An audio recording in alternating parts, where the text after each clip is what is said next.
are going to discuss some of the applications of nanomaterials. Nanomaterials, as being smaller in size, they can be used to coat on surfaces. So UV resistant nanomaterials can be used for anti-reflection coating or UV resistant coating. As we have discussed in the optical properties of nanomaterials, as the size of nanoparticles changes, the color that they absorb also changes. That means refractive index also changes. So this property can be used for the tailored refractive index surfaces. We can use different size nanoparticles to change the refractive index of the surface. Nanoparticles can also be used to make the smart windows. Now the smart windows, as you can see in the animation, they change their transparency based on the intensity of incident light. So as the intensity is higher, they becomes opaque. When the intensity is smaller, they becomes more transparent.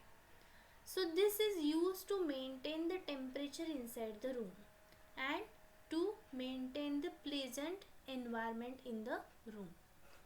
Nanoparticles can be also used to make waterproof surfaces. For this purpose, super hydrophobic nanoparticles are used. Now we know that hydrophobic means water resistant and hydrophilic means water that attracts the water. So super hydrophobic nanoparticles can be used to coat on the surfaces to make them waterproof, and hydrophilic nanoparticles can be used for self-cleaning glasses. So when the glass is coated with the nanoparticles, this glass becomes photocatalytic and hydrophilic.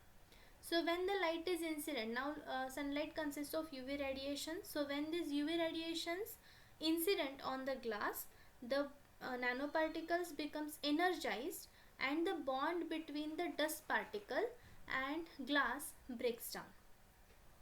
And then as the nanoparticles are hydrophilic in nature, they attract water droplets and cleans the dust on the glass surface, and thus we can achieve the self-cleaning glasses.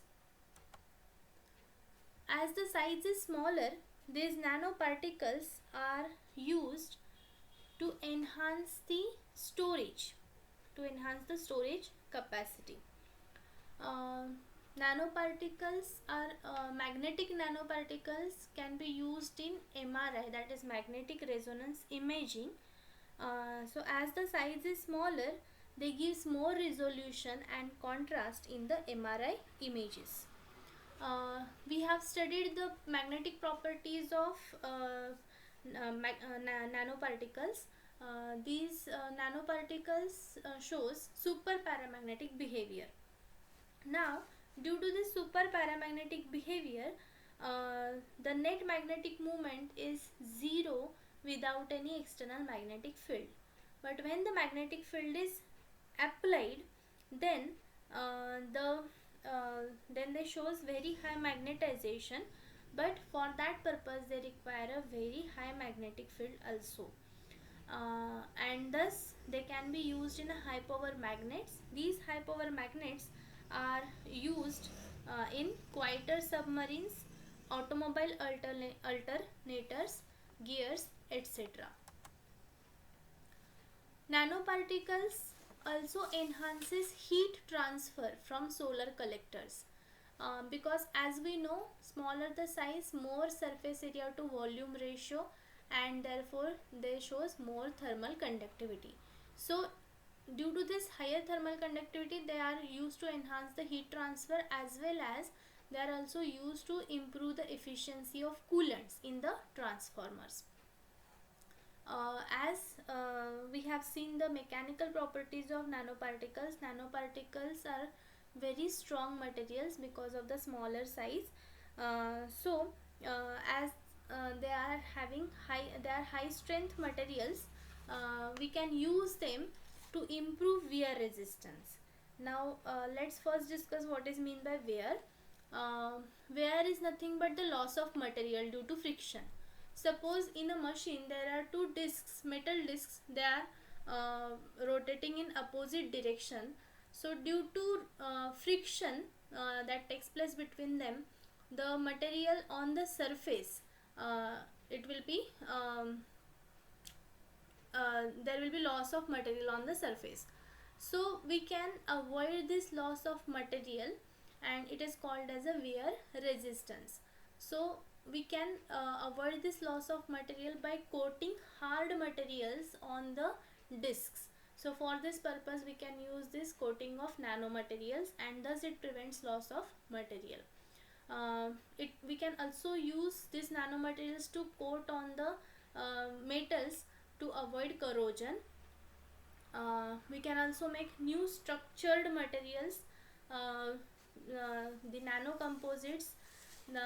We can also make the stronger and lighter scratch resistant surfaces. Again, for this scratch resistant we require a strong nano materials.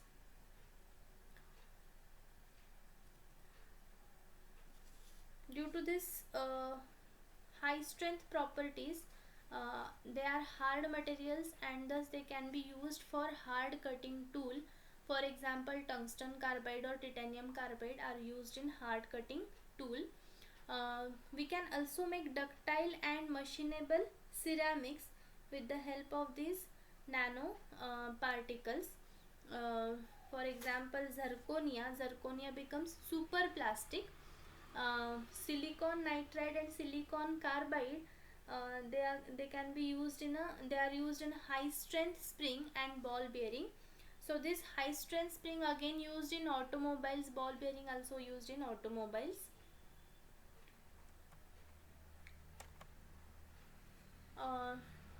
Using nanoparticles being smaller in size, we can improve the packaging density of packaging. We can also make single electron transistor. So let me explain this single electron transistor. For this single electron transistor, even a single electron tunnels, here the tunneling of electron is used. So in conductor plates, suppose these conductor plates are separated by insulating layer. So even if a single electron tunnels from one conductor plate to other conductor plate, very high voltage is developed, and this high voltage prevents further tunneling of electrons, or next electrons cannot be tunneled, and thus this transistor is called as a single electron transistor. And for this purpose, again, as we know, quantum mechanical effects, that is tunneling and all, they becomes prominent only for the smaller size, smaller particles. So nanoparticles can be used to make this single electron transistor. Silicon memories, they are nothing but atomic memories. So scientists have achieved this silicon memory where there is a atom. We know this memory, that means data is stored in the form of bits, that is 1 and 0. So wherever there is a atom, it is read as 1, and the void in between the atoms is it reads as 0. So this way atomic memories can be achieved with the help of nanoparticles. um, Electrochromic displays uses tungstic oxide gel particles. This tungstic oxide gel is nanometer size. So this tungstic oxide gel particles are used for this electrochromic displays. Electrochromic, electrochromic stands for change in optical properties due to electric properties. So these displays changes their color or transparency based on the applied voltage. This They are cheaper, lighter, brighter, and more efficient. These electrochromic displays are used in flat panel display as well as for smart windows. The next application is insulation to copper wires. So copper wires, we know they are insulated by polymers, but this polymer insulation emits chlorofluorocarbon, and this can be avoided by insulating these copper wires by aerogel. Okay, so aerogel is nothing but the gel without water into it. So when the water from gel is removed, then the foam like structure is formed. It is called as a aerogel. This aerogel is a very good insulator, and when we use this aerogel insulation to the copper wires, they becomes lighter, plus they does not emit CFC. And nanoparticles are used for batteries. They can be used for batteries. In order to increase their duration, nanoparticles are helpful. As we have discussed that reactivity of these nanoparticles increases, and thus the gaseous molecules get adsorbed on the nanoparticle surface, and thus it can be used for hydrogen storage. So hydrogen atoms get adsorbed on the nanoparticles, and thus it can be used to store the hydrogen atom. And we know hydrogen we use for fuel cells. As we have discussed, the performance or efficiency of solar cell increases due to nanoparticles, and due to smaller size, high surface area to volume ratio, more percentage of atoms are there on the surface, so reactivity of these nanoparticles increases, and catalytic reactions takes place on the surface, and therefore nanoparticles are the good catalyst, for example platinum or gold. So this catalyst can be used for combustion engines to improve the efficiency and hence economy. Remaining applications we will see in the next video. Thank you.